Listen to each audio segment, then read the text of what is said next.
Perfect. So welcome everyone who's managed to work through the technical problems today to the webinar with Ben. Ben, I wanted to thank you as well for making this happen today and being a part of this and sharing your story. Today is all about you. Everyone who's joined and will be watching this online today is definitely all about you. It's about sharing our stories, our experiences, and also sharing actionable principles that you can take away and apply to your business straight away and make changes literally overnight to get to where you wish to get to in your business life. So to start things off, my wonderful co-host Ben is going to share his story and his experiences so far. So Ben, I'll pass it over to you. Great, thank you, Cooks. So I am a business psychologist, so I specialise in the measurement of the mind, so assessing people, whether that's for recruitment or for development purposes. And I've been in the sector now for 20 years. I guess my employment history / story as a business owner begins with 3 years working in-house, but then a quick move into freelancing. And freelancing was something that I really enjoyed. It was about 6 years of my life spent freelancing. And what I noticed was that there was a direct relationship between how hard I was working and how much I earned. So the more I worked, the more number of days that I sold out, the more money that I got. And if I had a more easygoing week, then I did earn less. What I started, I guess, the sense that started growing over those 6 years was, I guess, firstly, one of getting quite exhausted. So there's only a finite number of days in the week and hours in the day. And anyone that's working as a freelancer will know it's very hard to say no to work and actually take a day off. And also a growing desire to build something more than myself. So thinking, well, do I want to be freelancing until I retire? Or do I want to build up something that can give me some things that have been missing since back when I was employed? So I started Sten10 9 years ago, specializing in a subject that I was just really interested in, bespoke assessments. So designing specific targeted ways to assess all different aspects of people's psychological makeup, again, for recruitment or development purposes, but also to build a team around me who are equally engaged and who we could have conversations with about the cutting issues of the day, and we can build up a proper kind of proposition and a mission associated with it. So it was probably about 4 years ago that I became aware of business coaching in particular. I'd been on the receiving end, shall we say, of I guess what us psychologists might call behavioral coaching or developmental coaching. But what I felt was missing from my repertoire was a real understanding of how to run a good business. I was very much a psychologist running a business rather than a business person first and foremost. And I came across Action Coach, Cooks and the team, and learned about this structured program that would help to educate me as well as to keep me honest and have a coach and a group of peers who I could discuss some of my issues as being a small business owner with. So I guess at a top level, and I'm sure we'll go on to this more as the webinar goes on, but the key things that I think I've got out of business coaching have been, first of all, to get a really crystal clear clarity about what I want out of running a business. And those of you that work in our sector will see a whole host of companies kind of coming and going and growing very big and then being sold out and vanishing. And what I discovered through this process was that I guess I'm not in it for a quick, rapid rise and then exit. This is the area that I'm passionate about, and I want to stay working in this area until I retire. So it's not about building a business that I can exit from as rapidly as possible. It's about building a sustainable business that also works for my work-life balance. And that's, I guess, probably been the most tangible shift since I've begun the business coaching.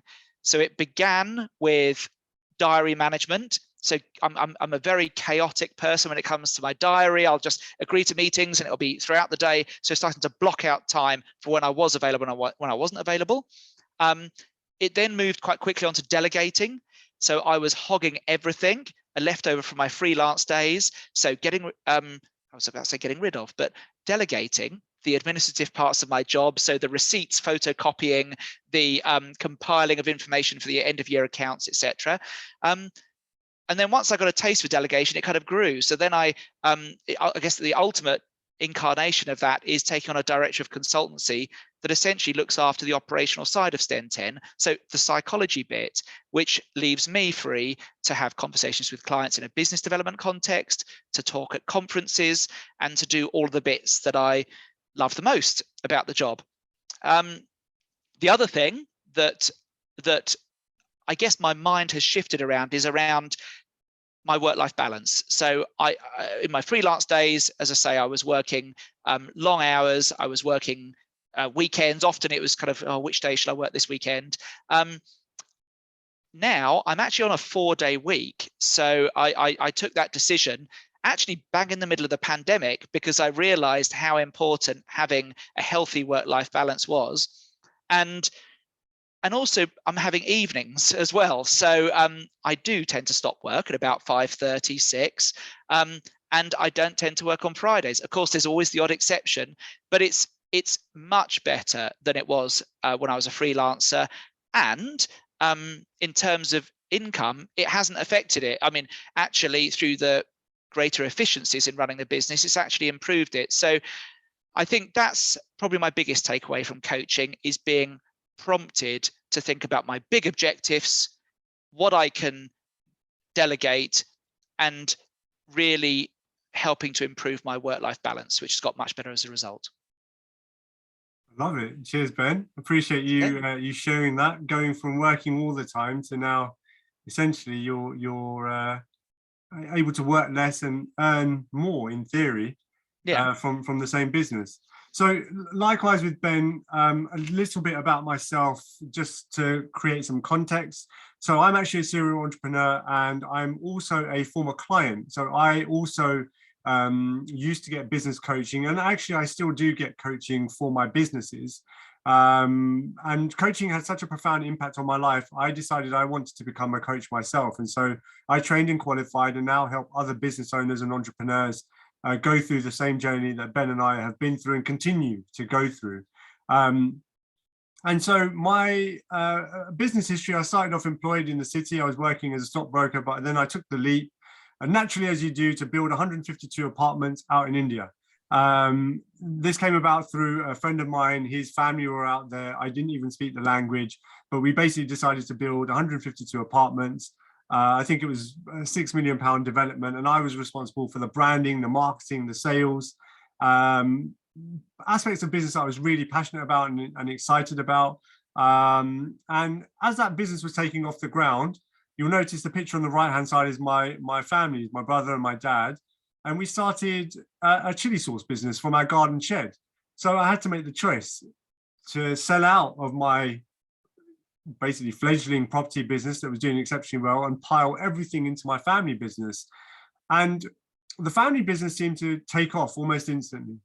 We were in the newspapers, we were on TV, we started supplying the likes of Harvey Nichols, Selfridges, Ocado.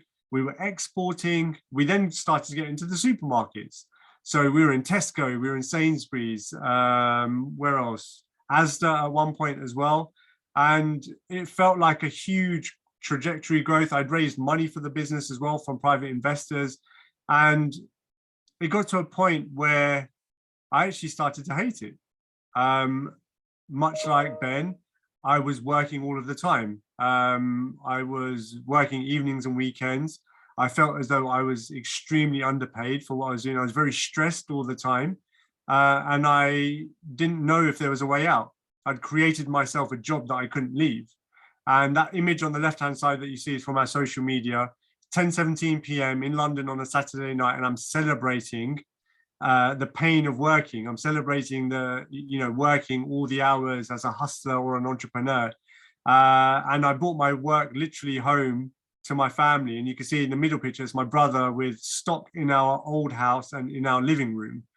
And the first session of coaching that I went to had such a profound impact on my life that on the way home, I booked my first 7-day holiday in 7 years. So the image on the right-hand side is my wife and I on holiday in Greece, and I hadn't been on holiday for more than I think 4 days for an incredibly long time. But on the way home, I realized the errors of my ways and knew that there was finally a way out of this, and booked a holiday and made this mental shift to starting to build a business rather than working in the business. Now, the reason I'm sharing all of this with you is to give context, but also to share that I know what it's like on the other side. I'm not just talking about theory. I've been through this and probably made more mistakes than everyone multiple times over. I was probably not smart enough to learn from them the first time around. So this leads me on to this question: what drives change in us, i.e. Ben and I and you? But before going on to that, I just want to ask you a question, and you can put the answers in the chat box. Does anyone know who Roger Bannister is? Just a yes or no if you know who Roger Bannister is, or if you've heard of him. No. Okay, so Roger Bannister is a runner, basically. And in 1954, he was the first human, should I say, to run a mile in less than 4 minutes. And before that, it was thought to be humanly impossible. The thousands of years in the run up to that moment in 1954, people didn't think it was possible. After that moment, and Roger Bannister doing it, thousands of people have done it since. And the reason I'm asking you about Roger Bannister is because what do you think caused something like that to happen? You know, before that time, it was thought to be humanly impossible. And then all of a sudden after that, the record only stood for 6 months, and then another 20 people did it. So it wasn't some kind of physiological development. It was all to do with psychology. There was a paradigm shift in thinking and in what we thought was possible before and what is possible now. And likewise today, is what I'm asking you to do, is to be open to having these paradigm shifts in your thinking in terms of what is and what is not possible. So moving on from this is something that we call the identity iceberg. It's us as an iceberg, and you've got the bulk of the iceberg below the water and part of it above. Now, top level change. Oh, bear with me 1 second. Just a couple of people attending.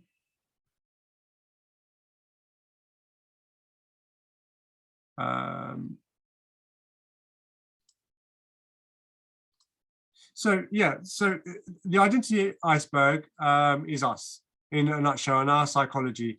And top level change is 20% of who we are. It's our behavior, it's our decisions, it's the actions. It's where you start when you want to make a change in yourself: behavior, decisions, and actions. The bulk of our change, however, comes below the surface. We have to dive a lot deeper to make change in ourselves. 75% it comes from skills, developing new skills that we may need, perhaps new beliefs, new values, new identity statements. So just to make sure that we're all on the same page, identity statements are like our I am statements. You may say, I'm not a salesperson. I'm not good at marketing. I'm not good at business. You're making these I am statements, and they're very deep below the surface, and you're affirming that in your own identity. And so it's very important to make the most profound change. You have to go very, very deep, and I am statements and changing your identity is one way to do that. I mean, Ben, how did you feel when you first came across something like this? Yeah, well, I think it was probably, I probably had a number of beliefs that were hindering me. I think the idea of going to a 4-day week and that not impacting profitability or turnover seemed impossible. I think when I was looking at identity, then I think I probably suffered from the same thing that you just mentioned, that I didn't see myself as a salesperson. But I guess on the program, what we talk about is not how to become a salesperson. It's how to develop business. And there was a whole raft of different tools and techniques, and I picked the ones that fitted in with my identity, and as a result became a salesperson, but it was in a way that was in alignment, I guess, with my core identity and values. I think the skills as well, I mean, for me, it's learning about the stuff of running a business and the types of KPIs you should be tracking and how frequently and how does that benchmark against other industries. This was all stuff that I knew about theoretically, but I'd not really applied to my own business. Yeah, and this is only, again, excuse the pun, but the tip of the iceberg in terms of skills that you can develop and driving change in yourself. The most important thing is driving change as to who you are today and who you're going to be in the future to achieve your goals and dreams, personally and from a business perspective. But you'll notice there's 5% missing in this image that you see in front of you. Just answers in the chat box. What do you think that final 5% is? What do you think is the one thing that you can change instantly, by the way, that's going to drive the most profound change in you as a person and in your life? Any thoughts, any suggestions in the chat box? What do you think that can be? Any ideas? Let's have a look.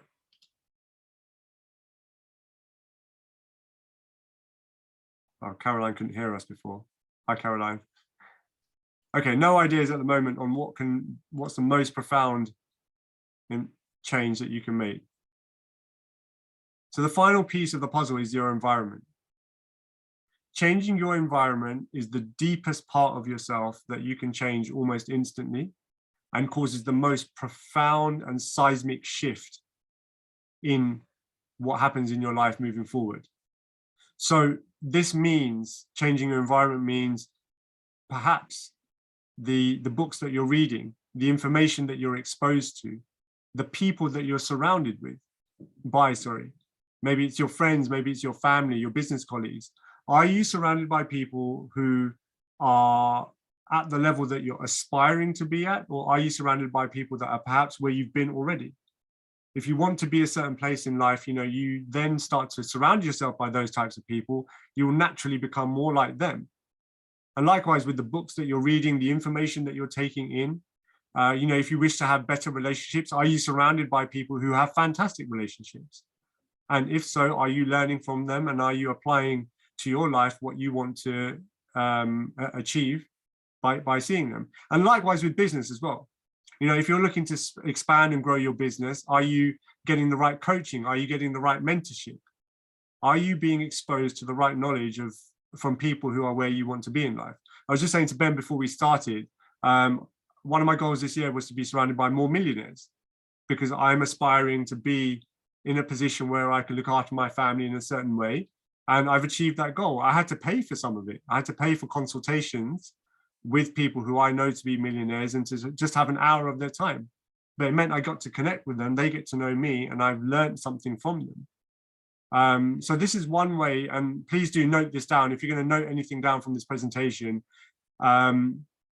please write down right now what action you think you can take to change your environment straight away. So I'll just give you a couple of minutes. And if someone feels confident enough to share, please share in the chat box one action that you're going to take to change your environment, to achieve your goals and to achieve your dreams.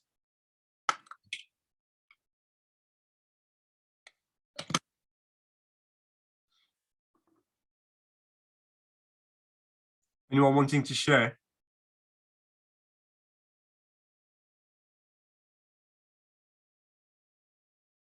Well, I appreciate if you're not comfortable sharing publicly, but I hope you've taken the time to at least jot down a note about what you can change in your environment to achieve the goals that you wish to achieve. So areas of pain, typically we all face in business, whether you're a solopreneur or a consultant working by yourself, or whether you run a business.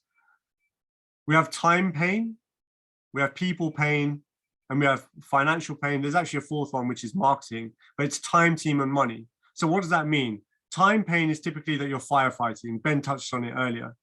You've got so many things that you're working on all the time. You're doing high-level tasks and low-level tasks. You hardly have time for yourself and everything else that's going on in your business. Team pain. you can't find the right people, the staff that you've got perhaps are not doing the right job, and so on and so forth. It's an area of pain that constantly comes up. And finally, you've got money pain, cash flow. There's not enough sales, not enough lead flow. There's not enough money basically coming into the business, which is stopping you from growing and doing the things that you need to do. And we coach extensively on all of this. And the good news is that it's totally common to have these areas of pain. And the good news is that there's plenty of solutions out there to alleviate these areas of pain. And like I said, we coach on this. And if you wish to, reach out and ask questions after the presentation on how we might be able to help you with this. I think just as an example on the cash flow front, that's not something that I was kind of religiously tracking prior to coaching. But then when the pandemic struck and all of a sudden a lot of our work vanished, then having a clear idea on cash flow actually alleviated a lot of stress for me, because I was feeling quite like, what do I do? What should I invest more in marketing? Should I recruit more? Or do we need to give up the office or whatever? But actually having a very clear idea of what it looks like over the next 6 months in different scenarios as well, that was really helpful. And like you said, oftentimes when you're in business by yourself, or you're not in the right environment, you don't have the knowledge, you don't even think to do these types of things. It's not even on your radar to consider cash flow projections or money management, unless you've been brought up in that type of environment. But as a business person, you're not necessarily always shown these things and how to use them as a tool to alleviate pain in your business. So answers in the chat box, please. What is your definition of a business? Now, I love this question because the answers are always so varied, but answers in the chat box. What is your definition of a business, please? Let's see what everyone says.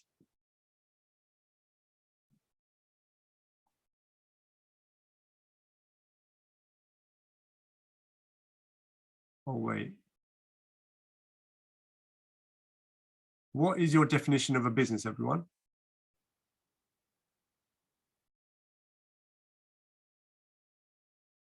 Don't be shy.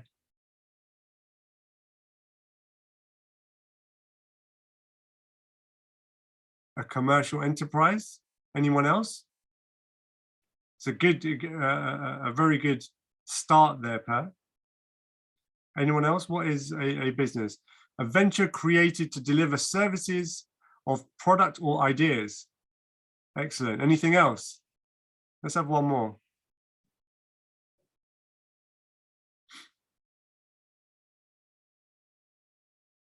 Anything else? Okay, here's our definition of what a business is. And when I saw this for the first time, Ben, you can probably relate with me on this, it blew my socks off. It just reframed everything I thought a business was. This is what our definition of a business is, and it's what I live by. A business is a commercial and profitable enterprise which works without you. That's what a business is. So I'll repeat it because it's so important, especially if you're looking to make a change. A business is a commercial and profitable enterprise which works without you. Okay, it's not a job that you've created for yourself that you can't leave. It's this. And to define also what is a business coach, the best definition that we've got is an unreasonable friend who holds you accountable, and in addition coaches you to build a business of your dreams, to give you the life of your dreams. And finally, is coaching right for you? If you're someone who's a I know, yeah, but type of person, got more of a fixed mindset, perhaps not. If, however, you're more of a go on, I'm listening, more open-minded person, then potentially coaching might be right for you. I know initially, I don't know about you, Ben, but initially I was a fixed mindset person. I have to be honest. I thought I knew it all just because I'd managed to get some success without trying. And it was a painful bump to reality. How about you? Yeah, no, I think so, and I think I think by nature I'm a bit of a critical kind of person, but that being critically evaluating what you're told is different from rejecting anything that you're told and saying, I know that already. So yeah, throughout the coaching program, I some of the things really hit home, and other ones I'm a bit more skeptical about, but overall my approach is I want to learn, I want to soak things up. I think the big one for me, as you say, is the first one, because working without me, I say, well, why would I want it to work without me? My company is quite tied in with my self-identity. But I think when the business becomes just so dependent upon you, then, as you say, you haven't really created a business. You've created a job for yourself with you as the manager. And I mean, for our world of business psychology, unless you're in the world of test publishing, then a lot of what we do is intellectual processes. So we need to consult and we need to think, and it's quite hard to develop that in a way that works without you. So that's part of the journey that we're on at STEM 10, is trying to systemize what we do. So how do we go about designing a psychometric test? What are the 5 steps that everyone should do, rather than every time we recruit someone sitting down with me or someone else and shadowing us for the first 3 times we do it and slowly learning it. So that's where we're really trying to get more efficient.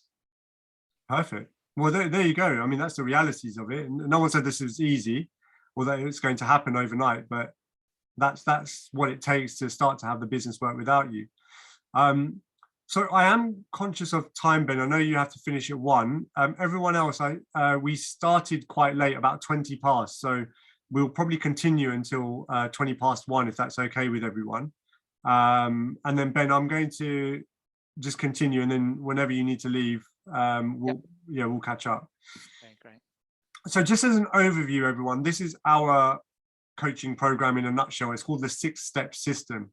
The first step, the foundation stones, are mastery, getting mastery of your destination. Where are you going? Time, the delivery, the money mastery. So eliminating chaos in your business. Secondly, we build up predictable cash flow. We then start to become efficient. We start to structure the business for growth, and then it becomes a well-oiled machine. And then it goes on to the owner's personal growth and or a new business for you. Typically, it takes someone working on their business, not in, so working on their business, strategies, systems, concepting, development, so on, not doing the firefighting, not doing the day-to-day job, but working on the business, anywhere between 5 and 20 hours a week working on the business, between 3 to 7 years, to build a business that can start to work without them. I have to be honest, I'm probably about 70% there with my own businesses. How about you, Ben? Yeah, I'd say maybe 60. Right. But yeah, well, maybe I'm on 60 then. Yeah, I'm probably 60 to 70% there or thereabouts. So it does take time, but it does work and it is possible. So ultimately, it delivers massive results, better time, better team, better money for you as a business owner. So look, this is, I love this part of the presentation. It's one of my most powerful tools that I use. And as it says here, if you're going to do any note taking, now's the time. Take notes on this whole section, because when Ben and I first saw this, it was one of the most profound moments in business, and realizing that things have to change. And actually, this is one of the tools that you can take away and implement in your business overnight. Whether you choose to speak with me further down the line or not, this is something you can take away and implement in your business immediately. So please do take notes on this. So we call this the 5 ways. 5 ways to increase your business profit. So the number we've got here, a couple of line items. So number of leads, got the conversion rate, number of customers, transactions, the average sale value, turnover, margin, and profits. Now, answers in the chat box, please. What do you think is the difference between the items in white and the items in yellow? What do you think the difference is? Let's just wait and see what everyone has to say. So I'll repeat the question. What is the difference between the items in white and the items in yellow?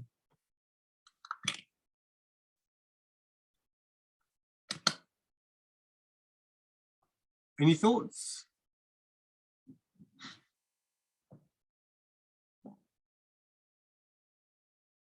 Let's have a look.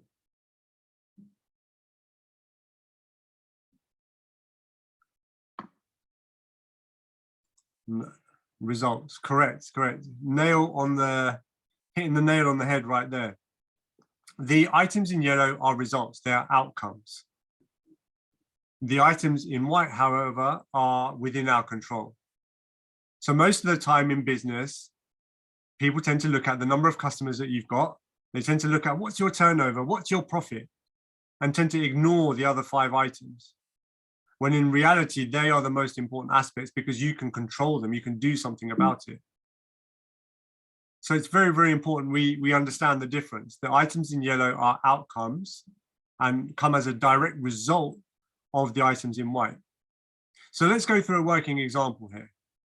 In this business, over the course of the year, we generate 4,000 leads. So a lead is just someone coming in and showing interest in what you do. The conversion rate in this particular business is 25%. So that means 1 in 4 people will choose to do business with us. But in this example, we've now got 1,000 customers.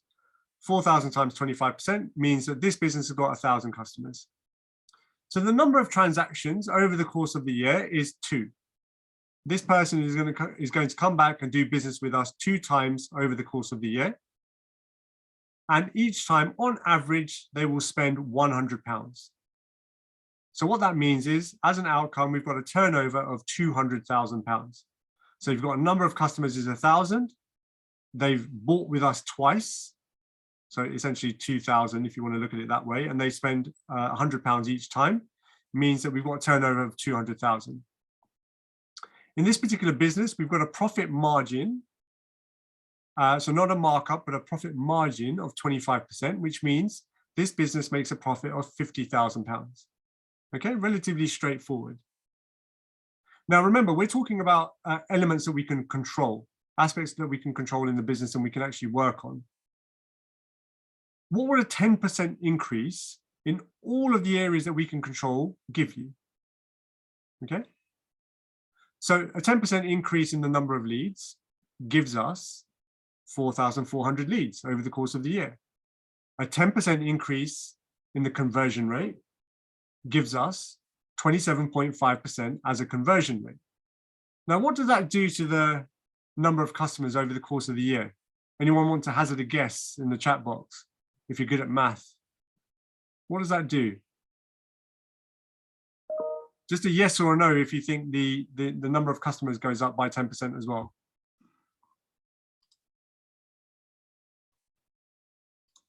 Let's have a look. What happens to the number of customers?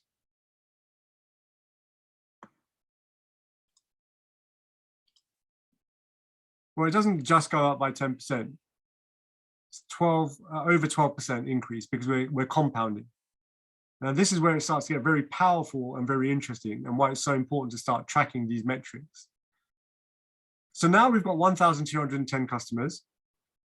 And instead of them transacting with us only 2 times a year, they're going to transact with us 2.2 times a year. Likewise, with the average pound value that they're spending with us each time is going to go up by 10% because we're now able to sell them more or add more value every time they spend money with us.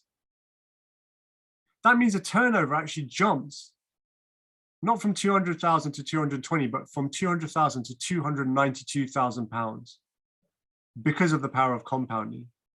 And again, it becomes even more powerful. Let's say we increase our prices now or reduce our costs, but somehow we increase our profit margin by 10% to 27.5%. What does that do to our profits?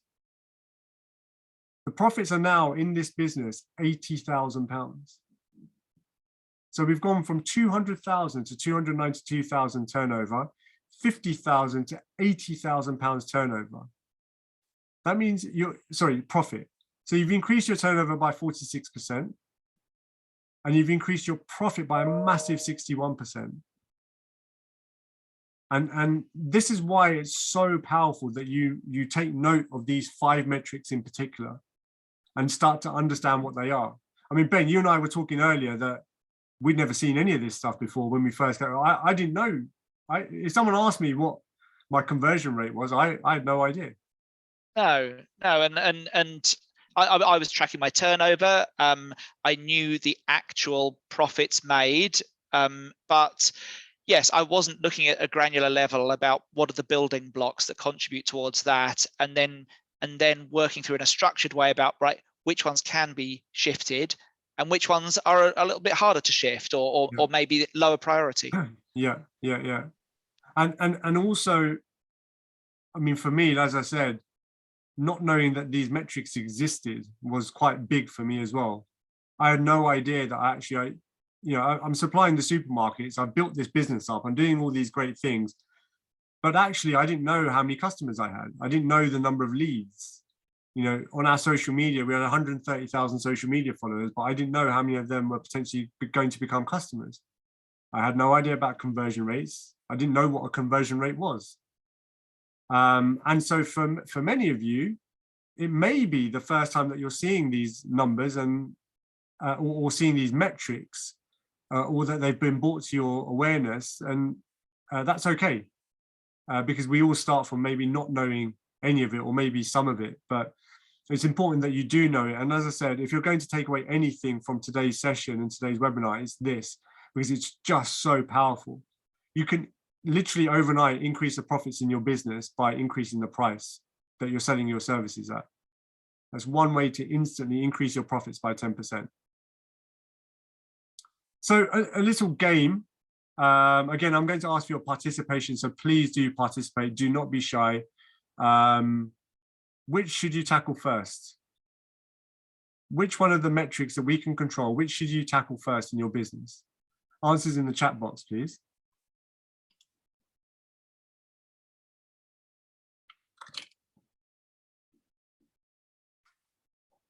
Number of leads. What else? Leads. Any other thoughts? What else can we tackle first? Gave away the answer in the last slide. That's exactly what I said. I said leads as well when I was same. Go out and get more customers. Customer retention, that's an interesting one. Customer retention. So leads is the natural first step for everyone. I would say, you want more business, go out and get more customers. But remember, we're talking about increasing the profitability of your business and the overall health of your business. The first step that you want to take is looking at your margins. If you do not understand what your profit margins are, it's very important that you start to understand what your profit margins are.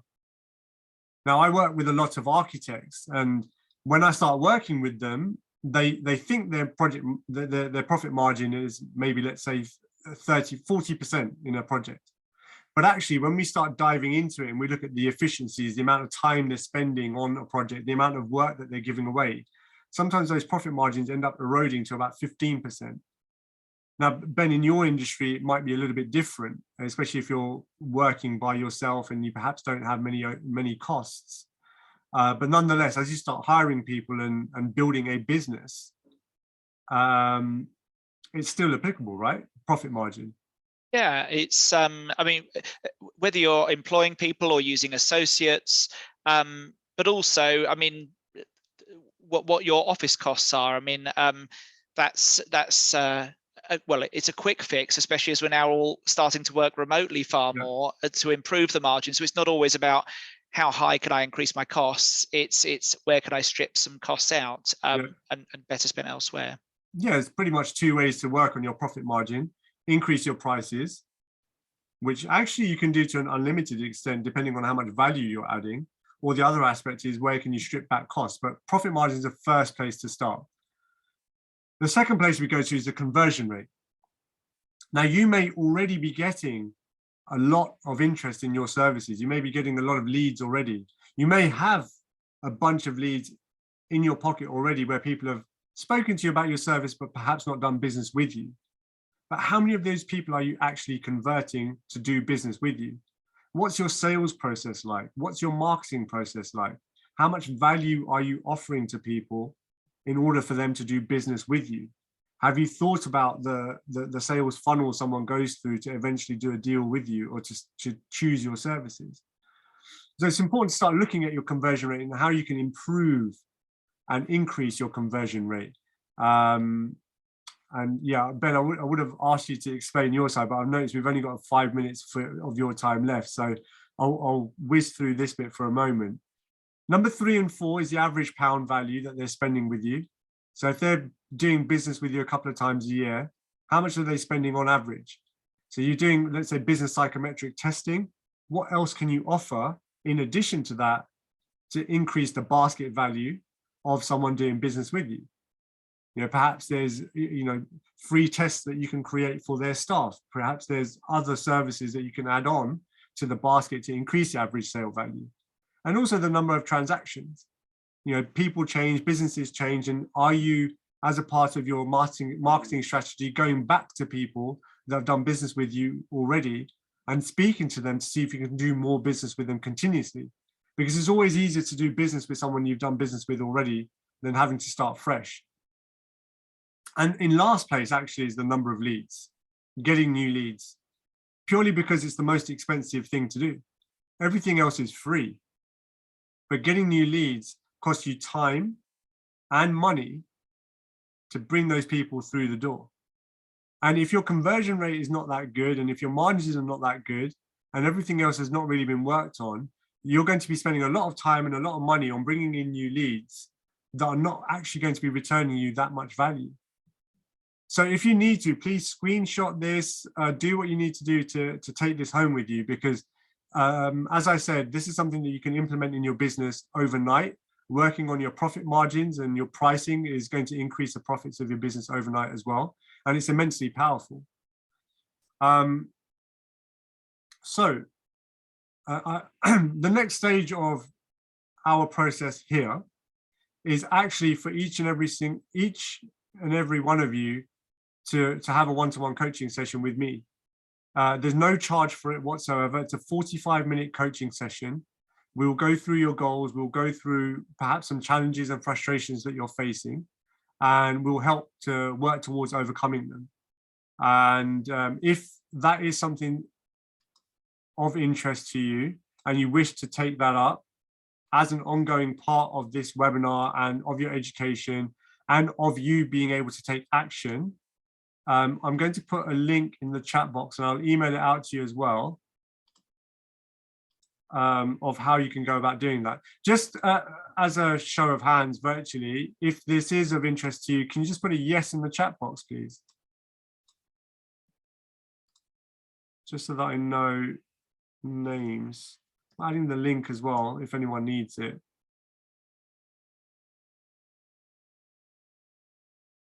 Margaret, great. So I'll put the link in the chat box and I'll email the link out as well.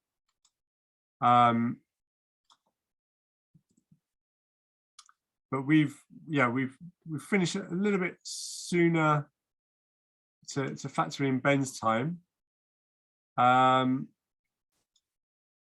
But thank you everyone who managed to make it and work through the technical problems. Any questions that anyone might have? And whilst we've got Ben for another couple of minutes, do you want to share them in the chat box, or I can ask everyone to unmute if you wish to speak.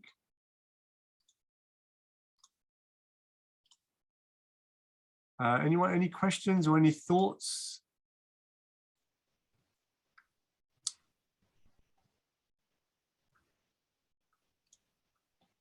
Margaret has to leave. No problems at all.